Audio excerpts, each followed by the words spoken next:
Sim. Por falar em zagueiro, eu quero entrar no próximo assunto falando de zagueiro. Atenção, o negócio é o seguinte, o Léo Pereira foi flagrado na night, né? Na night, claro, com máscara? Lógico que não, né? Tinha aglomeração? Baladinha, né? Só que ele se ausentou do treino do Flamengo. Não tô falando nem faltou, se ausentou do treino, um treino que era à tarde ontem. E ele não conseguiu chegar, alegou para o departamento médico que estava mal, que não estava bem, não estava legal e tudo, etc. Mas a informação que a gente tem é que não falou para onde estava. Foi flagrado, aí as imagens vieram depois da justificativa. O fato é que foi feito um vídeo na festa, aí vazou hoje em dia, meu amigo, olha lá. Você vai para sua situação no clube, a torcida já não morre de amores por você. Aí você vai para uma balada, não cumpre nenhum tipo de protocolo de segurança, você liga dizendo que passou mal, que não tá legal, num mundo onde tudo é filmado, tudo é gravado, sempre tem alguém com celular. Quer dizer, Léo, parabéns, hein, Léo? Parabéns, Léo. Vou falar uma coisa pra você, viu? Foi esperto pra caramba. E aí, o que acontece? O Flamengo tá com essa bucha pra resolver aí, né? O Marcos Braz tá esperando o retorno dele pra conversar, pra bater um papo ali, mas parece que o clima azedou. Ô Sormani, faz o que com esse jogador? Aliás, antes da sua resposta, tem uma tela que eu queria colocar sobre o Léo Pereira. Produção, assim que puder, por favor, tá? Uma telinha aí com o Léo Pereira, porque a gente tem números dele. Ele não é uma das principais opções ali para a defesa do Flamengo, não, né? Olha só, vamos lá. Jogos 38, 35 como titular, 82,7 minutos por jogo, presença em jogos do Flamengo só 48%. Gols sofridos 1,18 com ele, né? Jogos sem sofrer gols apenas 29%, tem um gol marcado, ninguém vai cobrar gol do zagueiro, né? Mas está na estatística ali. Esse é o Léo Pereira no Flamengo. Claro que está abaixo do esperado, eu já respondo, essa já é a minha visão, já está abaixo do esperado sim. Agora, o Sormani faz o quê, hein? Tem investimento e tudo, o cara dá uma dessa. E aí? Eu acho que ele tem que ser punido, né? Mas eu não sei se o Flamengo puniu, Gabriel. Mas aí que tá. Qual é o histórico do clube? Não, a gente se sabe, não teve punição. Sabe qual é o parâmetro ali, o Sormani? Só para deixar claro, o parâmetro é o seguinte.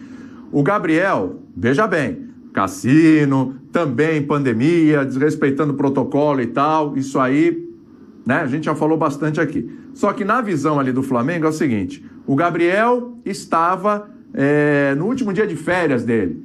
Então, o que ele estava fazendo, o horário que ele estava e tal, etc., não implica em nada com relação ao Flamengo. Eu não estou dizendo se está certo ou errado, Sormani, eu estou falando aqui o parâmetro, tá? Não respingou no treino. Exatamente. O Léo Pereira, não. O Léo Pereira tinha treino no dia seguinte, faltou por consequência da balada, pelo que tudo indica, né? E aí implicou num problema disciplinar ali muito sério. Esse é o parâmetro. De novo, Sormani, não estou dizendo se está certo ou está errado. Estou falando que esse é o parâmetro, tá? Só para você seguir teu comentário. Então, o futebol, William, ele não pode viver à margem da sociedade. A gente cansa de falar isso. Não importa se o Gabriel estava em férias ou não. Nós vivemos um momento hoje de pandemia em que é recomendado a todos nós mantermos, sermos cautelosos. Ou seja, o uso da máscara, dupla, se possível,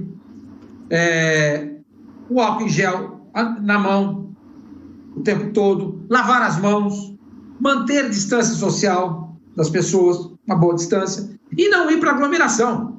Não importa se o jogador está em férias ou não. O futebol não vive um mundo à parte. O futebol faz parte de um contexto geral.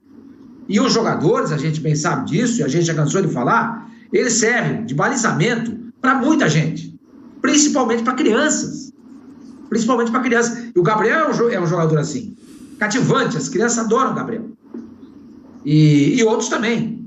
Então eu acho que independe da situação que você se encontra. Estou de férias na ESPN. Então eu vou para a balada. Não vou. Não vou. Eu não posso viver alienado. O jogador de futebol é muito alienado. Muito alienado. A gente vê, por exemplo, o comportamento do jogador de futebol, principalmente no Brasil, mas é no mundo inteiro, hein? Se você confrontar com o comportamento com os atletas norte-americanos, a diferença é muito grande. É muito grande. Tem alienados lá? Claro que tem. Mas o norte-americano, não importa a modalidade, se é futebol americano, beisebol, hóquei, basquete, não importa. Ele está inserido na sociedade. Ele bate de frente, ele encara os problemas da sociedade. E a gente vê isso, posicionamento importante desses atletas. O Golden State ganhou o campeonato da NBA, os jogadores, por conta de politicamente serem contra a postura do ex-presidente Donald Trump, não foram à Casa Branca, não foram lá receber, serem homenageados, não foram. A gente discorda do cara. Não vamos, porque eles se posicionam politicamente.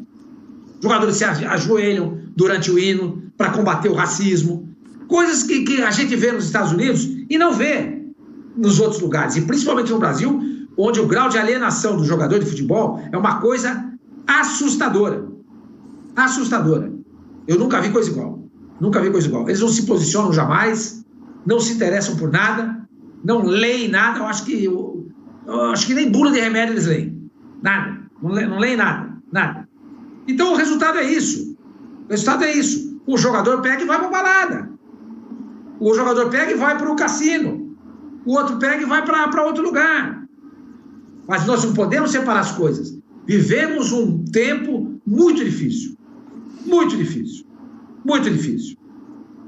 E nós temos que colaborar para que isso acabe, respeitando as determinações das autoridades sanitárias, de quem conhece a matéria, de quem conhece.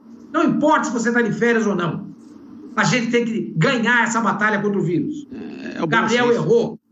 O Léo Pereira errou. Agora, não punir o Gabriel? O Léo Pereira, nós vamos punir? Vamos punir porque eu faltei no treino. Duas medidas, né, Sormani? Exatamente. Então, não importa. Então, a punição teria que vir para o Gabriel e para o Léo Pereira. Claro que sim. Óbvio, é o mínimo que se espera. E uma conversa com o Léo Pereira. Léo, é o seguinte, você está afim de ir embora? Se tiver afim de ir embora, chama o seu empresário, vamos resolver essa parada aqui, arruma um time, a gente libera. É isso. O Sormani falou Se o Besiktas no começo da temporada, o Flamengo não aceitou a proposta do Besiktas para emprestar o jogador, né? E me parece que o Léo Pereira está completamente fora dos planos do Flamengo, gente. Entra todo mundo na zaga, o Flamengo contratou outro zagueiro e o Léo Pereira não figura mais entre esses nomes que podem ser alternativas da zaga do Flamengo. Hoje é o que ele é? A quinta alternativa? É a quinta alternativa para o banco de reserva. Ele é o quinto zagueiro do Flamengo?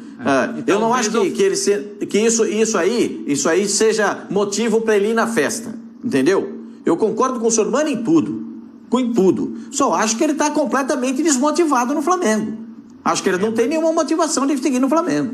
Mas não é assim que ele vai reconquistar alguma coisa, se é que ele quer, né? O Sormani falou da falta de compromisso das pessoas físicas, os jogadores de futebol, mas tem muita falta de compromisso das pessoas jurídicas também, das entidades, né?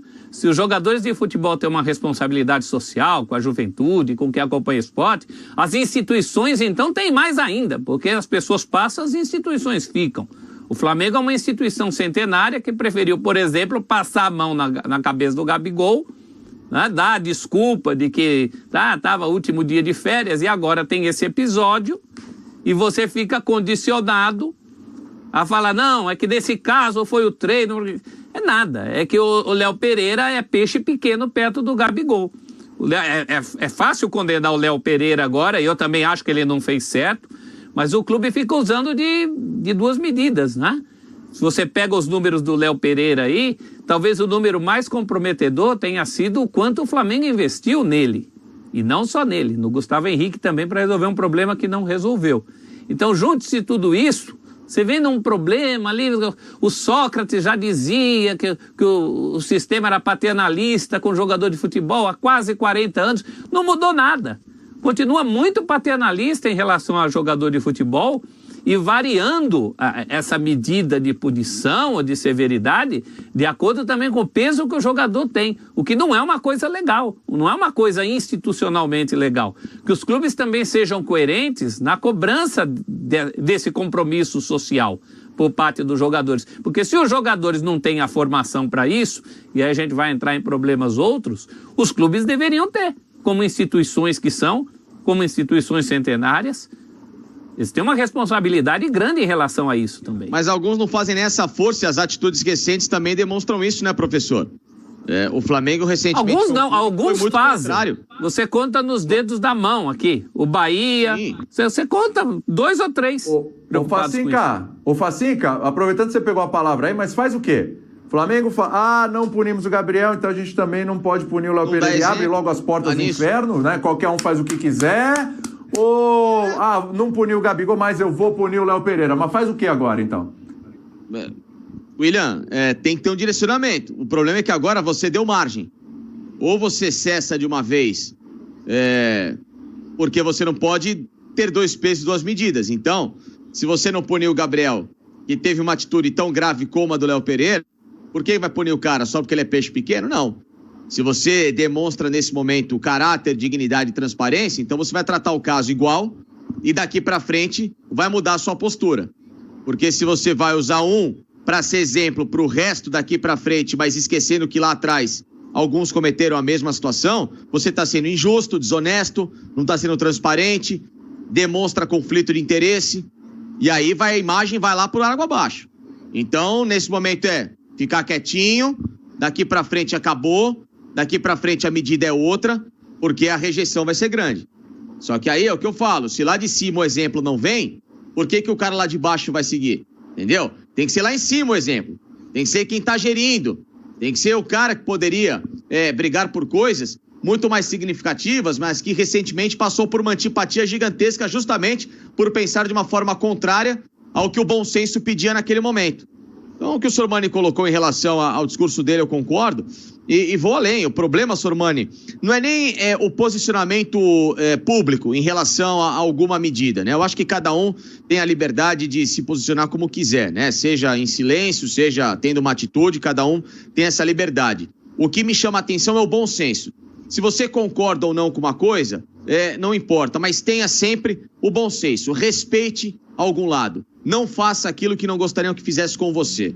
Entendeu? Isso é um aprendizado que muita gente tem que levar ao longo da vida. Eu levo ao longo da vida, acho que todo mundo também leva ao longo da vida. Né? Eu, por exemplo, eu odeio política, então eu não me posiciono sobre política. Não gosto, não entendo, não me interesso, não gosto. Mas eu também não preciso ser uma pessoa radicalmente contra uma legislação, contra alguma coisa que é determinada. Eu tento andar sempre da melhor maneira possível. Tento sempre respeitar os lados e se eu tenho um posicionamento diferente, se eu não demonstro publicamente, eu demonstro na minha atitude. Ou numa hora em que, de fato, o meu posicionamento vai ser colocado em xeque, que é num momento que a gente vai votar. Só isso. Facincani, a gente é formador de opinião. E quem é formador de opinião tem o dever de se posicionar. Tem o dever de se posicionar. Entendeu? A gente tem que se posicionar e dizer para as pessoas: escuta, não pode sair de casa, não pode se aglomerar. Não, claro, nesse sentido sim. Sim, nessas coisas concordo. A gente tem que fazer isso. A gente tem que dar exemplos e falar sobre isso o tempo todo. O tempo todo. Eu estava lendo uma matéria do dia com aquela menina lá, Jessica Biel, que é ou Biel, não sei. Ela é mulher do Justin Timberlake. Ela é atriz. Tá? Ela é atriz. Sim, sim. Ela saiu numa foto com um dos Kennedys, que é radicalmente contra a aplicação de vacina. E aí foi muito criticada por isso. E ela disse: não, eu não sou contra a vacina, eu só acho que as pessoas devem decidir se seus filhos vão se vacinar ou não. É um direito de cada pai. Não é verdade. Nós estamos passando uma pandemia. Só vamos acabar com essa pandemia quando a gente vacinar todo mundo. Todo mundo. Então o posicionamento dela é completamente equivocado. É um estímulo a quem não está querendo vacinar os seus filhos a não vacinar. Porque lá nos Estados Unidos as crianças já estão começando a ser vacinadas. Então a gente tem que se posicionar. Formador, jogador de futebol tem que se posicionar. Ele é exemplo. Eu não quero, mas companheiro. Faz parte da profissão. Faz parte da profissão. Claro. Entendeu? Então é isso que eu acho.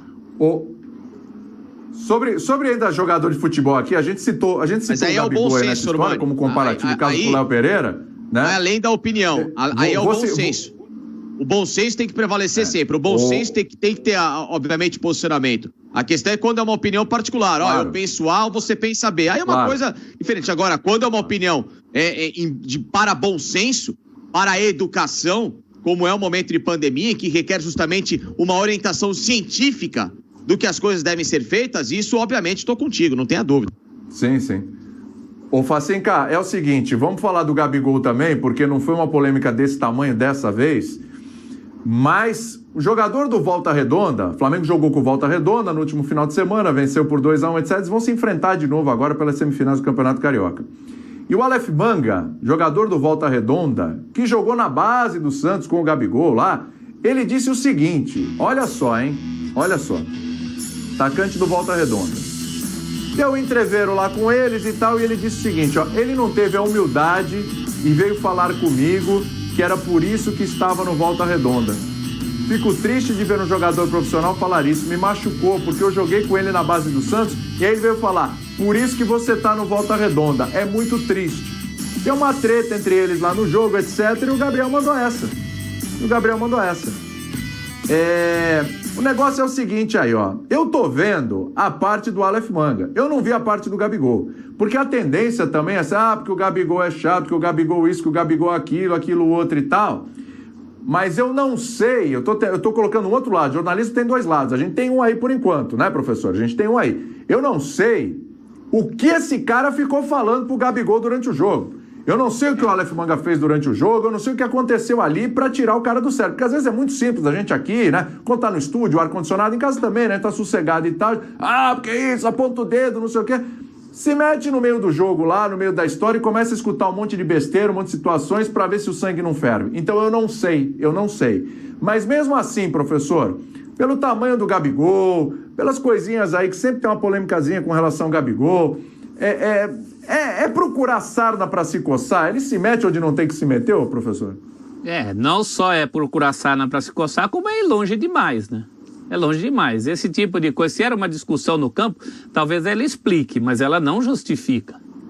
Que nem a história tão comum de jogadores de futebol que ficam falando teu salário é menor que o meu, é por isso que você tá nesse time pequeno, né?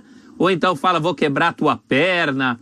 Aí, ó, a velha guarda da Portela até pode dizer que isso daí é coisa que fica no campo, coisa do campo, mas não se deve chegar a esse ponto. Porque se você está chegando a esse ponto, é justamente porque você quer atingir. Ninguém fala isso impunemente. E o Gabigol já tem esse histórico do marrento, né?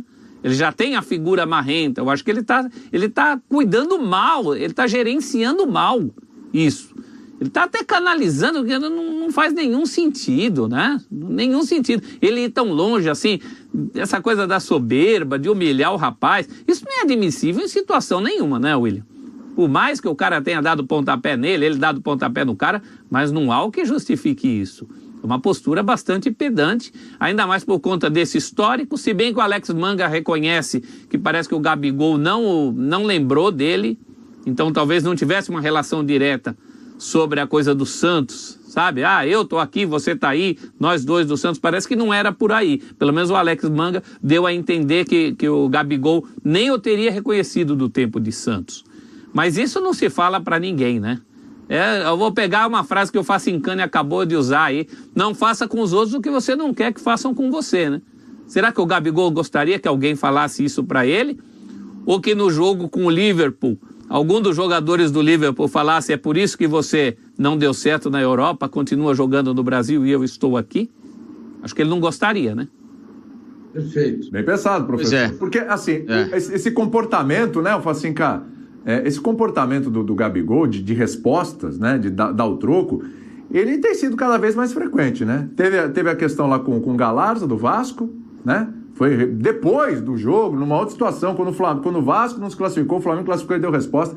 Quando o Flamengo foi campeão brasileiro, o Facinca, a gente viu os vídeos do Gabigol, até com o Diego, tal, no Instagram, mandando respostinha para todo mundo que em algum momento questionou, criticou, trouxe alguma informação, que não sei o quê, que papapá. Quer dizer, ele parece que vive disso, parece que isso incentiva o Gabigol a jogar, essas rixas, não sei. Bom, quando eu falo que é um jogador extremamente não me toques, é por causa disso. E vou te falar uma coisa. Esse tipo de comportamento é mais levado a sério para uma análise de upgrade de carreira de um atleta do que somente por bola. Cansei de ver atletas, bons jogadores, talentosos, e que quando precisaram ir para um ambiente em que o tratamento era igual e profissional, esses caras não aconteceram, ou sequer pisaram nesse ambiente. Então, quando muita gente cobra o porquê que às vezes o Gabriel não vai à seleção brasileira, tente analisar se de fato, às vezes, o comportamento extra-campo não é levado em consideração. Tentem ver se o porquê que ele não deu certo na Europa não foi só pelo fator bola. Bola ele tinha para jogar na Inter e principalmente no Benfica. Mas será que foi só bola? Será que não foi outro tipo de comportamento? Será que algumas rejeições que esses atletas têm não é muito mais pelo extracampo, pela imaturidade, pela infantilidade de suas atitudes do que daquilo que eles fazem em campo? Em campo eu não contesto nada do que esse menino faz. Ele é um grande talento. E eu adoro ver esse cara jogar, porque ele é muito bom de bola. Agora, essas atitudes e às vezes o comportamento, como ele se demonstra, isso pra mim não me causa nenhum tipo de atração. Muito pelo contrário, zero. E aí quando falam do Neymar, é por causa disso. Alguém aqui contesta a bola, talento natural do Neymar? É óbvio que não. O cara que fala que o Neymar é um jogador bom ou mediano, nota 7, esse cara, desculpa, tem que rever o conceito dele de futebol. O Neymar é nota 9, nota 9,5, quase 10 como jogador de futebol. Ele tem todos os fundamentos apurados. Só que aí você pega os fundamentos do Neymar e coloca o comportamento do Neymar no fundamento dele. E ele cai de 10 para 6, para 5, para 4 às vezes. Por quê? Por causa desse tipo de coisa. Sabe, era para ser um jogador com esse carisma que ele pode atingir, com muito mais ambição e principalmente com muito mais apelo, não só midiático, mas também no próprio meio do futebol. As coisas que ele fez com o Thiago Galhardo são coisas pequenas, sabe? As atitudes recentes que a gente viu lá no negócio de cassino, sabe? Para mim não me surpreenderia se fizesse isso, de verdade. Não sei, ele vai ter a versão dele para contar, se é que quer contar, se vale a pena para ele contar ou não, se é que vai ter peso de relevância nesse mundo que ele vive hoje, porque talvez o Aleph, coitado, seja apenas um jogador de volta redonda perto da redoma de não me toques que eles vivem lá no Flamengo, ou nessa condição de jogador, né? Não só no Flamengo, mas em clube grande. Esses caras às vezes se colocam numa condição de intocáveis. Mas eu não me surpreendo, de verdade, porque vendo o comportamento dele recentemente com algumas questões, em nada me surpreende ele ter feito isso, de verdade. E para mim, me entristece, porque é um jogador que tinha um talento enorme para ser muito maior do que ele é, muito maior do que ele pensa que já é, e infelizmente essas coisas minam a carreira de um atleta. De verdade, mas minam mesmo. Eu não tô surpreso também, não. Tô surpreso também, não. Não. Vocês estão lembrados que ele foi expulso 2 vezes por ofensa à arbitragem? Né? Sim. 2 vezes. 2 vezes foi expulso porque ia sair de campo numa substituição, um lance ou outro, aí vem lá o árbitro e fala um impropério para o árbitro e é expulso de campo. Aí não é a primeira vez que isso acontece, né? Tretou com o treinador. Tretou não, né? Mas também saía insatisfeito com a substituição, né? Não, dava a entender isso que aí... insatisfeito ali com o treinador também. Não, isso aí é toda hora. Isso aí é toda hora. Da bique copinho d'água e tal. Agora o Aleph poderia ter dito pra ele o seguinte: você foi reserva do Perisic lá na Inter de Milão. No Benfica você não deu um chute porque você foi mandado embora porque brigou no treino. E é legal que vai ter um jogo agora entre eles pra resolver essa parada aí, pra resolver. Isso aí. Porque quando o jogador fala de jogador, ele dentro do campo tem que resolver a parada. É lá dentro do campo que eles vão resolver. Porque esse negócio de um fala, o outro fala, outro fala, outro fala, isso vai ficar no bate-boca. Agora, dentro do campo é que eles vão se encontrar. É dentro do campo que a gente vai ver o que cada um pode produzir para o seu time, o que cada um pode render e tá mordido o suficiente para fazer alguma coisa para sua equipe. Porque a gente já viu que esse é o modo, é um estilo do Gabriel. É um estilo do Gabriel. Foi no jogo contra o Vasco da Gama, e aí foi brincar com o pessoal lá do Internacional, né? Mas ficou desesperado porque o time do Flamengo ficou olhando no telefone para ver se ia acabar o jogo. E se por centímetros não sai aquele gol lá do Internacional contra o Corinthians, a coisa poderia ter mudado. Então é exatamente isso. É lá, quando rolar o melão no próximo jogo, é que a gente vai ver o que cada um pode fazer, o que cada um vai render. Aí dá Gabigol, né, Pascoal? Eu tô dizendo o seguinte, então o Aleph... fichas nele, né? Claro, então o Aleph vai lá e resolve o seu... Porque foi dentro do campo a bronca entre os dois, não foi, professor? Você tá jogando aí em time pequeno, eu tô jogando em time grande, né? E o Arce agora prova para ele que tem que ser, ele também é jogador de time grande. E aí vai lá, e vai conversar e tal, e vão resolver essa parada. Jogador, quando fala isso, resolve com o jogador dentro de campo. É assim que eu penso. Porque se dirigente fala, ele não entra para jogar. Então não dá para resolver. Agora, jogador com jogador consegue resolver. E outra coisa, esse jeito do Gabigol atuar, ele vai pegar algum zagueiro, algum jogador adversário e vai dizer para ele, eu sou jogador. Porque hoje não tem mais aquele jogador sangue ruim. Eu e o senhor mãe e o professor, nós vimos um jogador sangue ruim. Sangue ruim. Jogador que entrava passando colírio de groselha no olho, colírio de beterraba. Opa! Ou não, estou falando, o Pinheirense foi o jogador mais violento que eu vi jogar. O Pinheirense foi o jogador mais violento que eu vi jogar. Oi? Falecido Pinheirense, falecido. Eu vi o Pinheirense falar para os caras. Eu vi dentro do campo o Pinheirense falar para os caras: não vem perto de mim que eu vou te arrebentar. Ele falava mesmo para os caras. E ele corria atrás do cara e falava: vem, corre que eu vou te pegar agora. Pinheirense era danado. Márcio Rossini.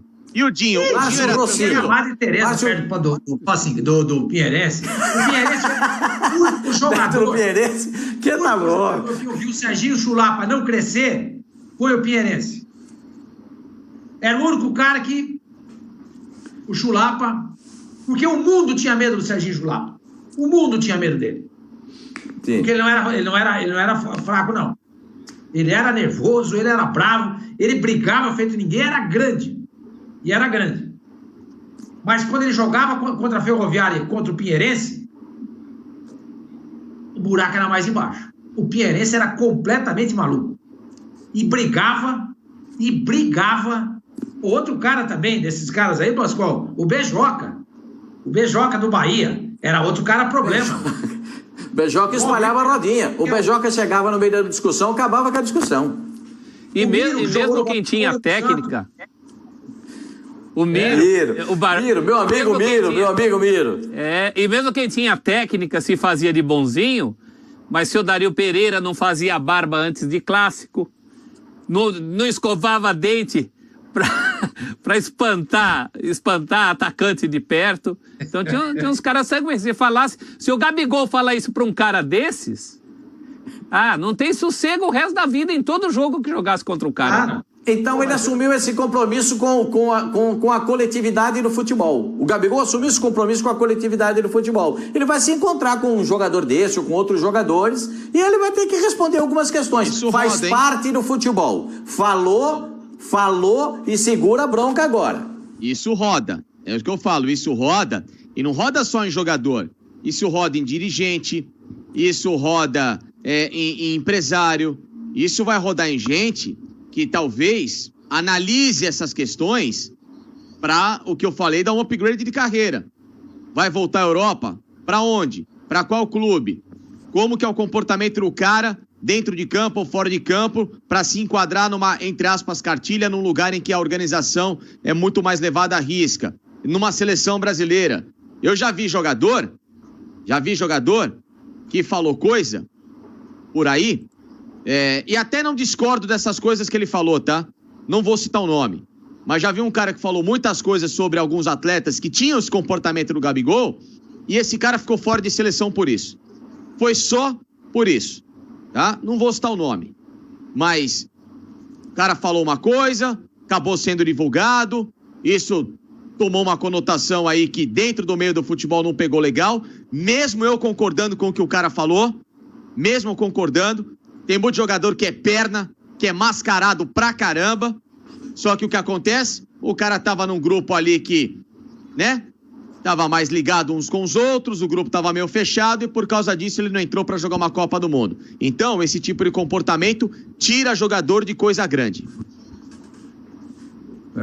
Ô Sormani, vamos lá. Guardadas as devidas proporções, por favor, hein? Você que tá vendo o programa, atenção, tá? A gente estava comentando hoje na reunião, a série, né, do Michael Jordan, onde o Jordan criava situações que o estimulassem a jogar, às vezes situações, criava inimigos imaginários e tal. Era uma coisa de louco, ele criava essas coisas para estimular e ele ia lá e acabava com o jogo.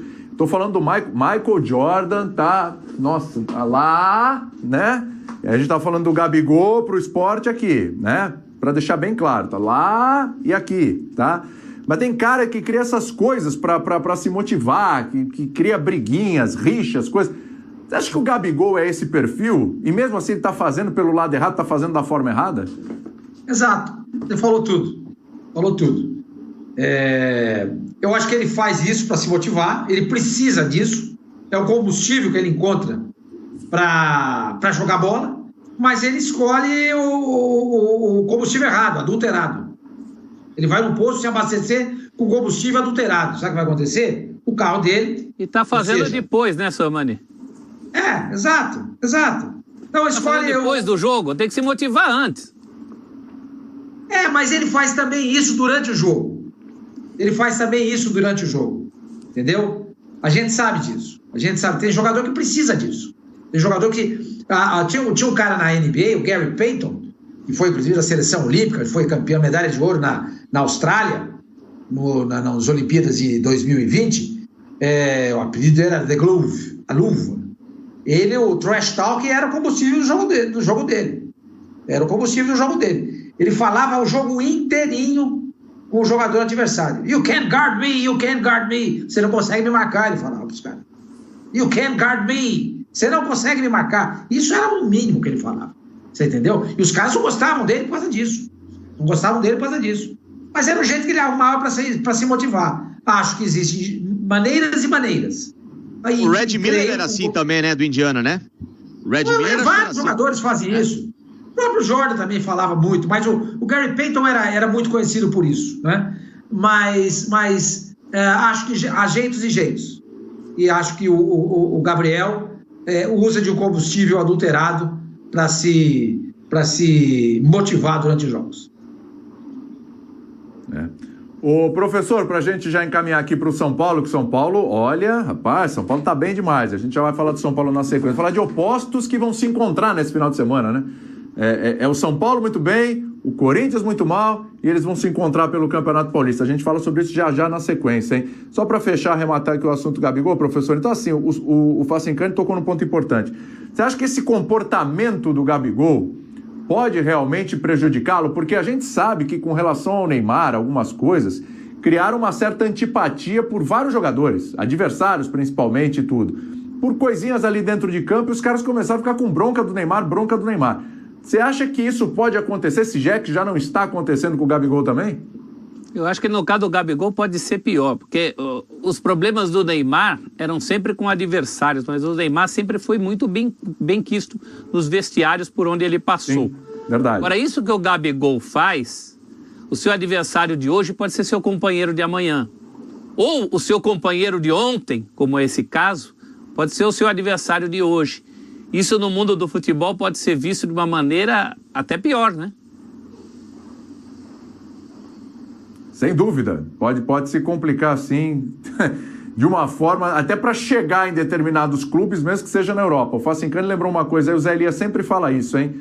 O que você faz aqui, você fez aqui, no vestiário aqui do Clube X, o cara que tá lá na China já tá sabendo.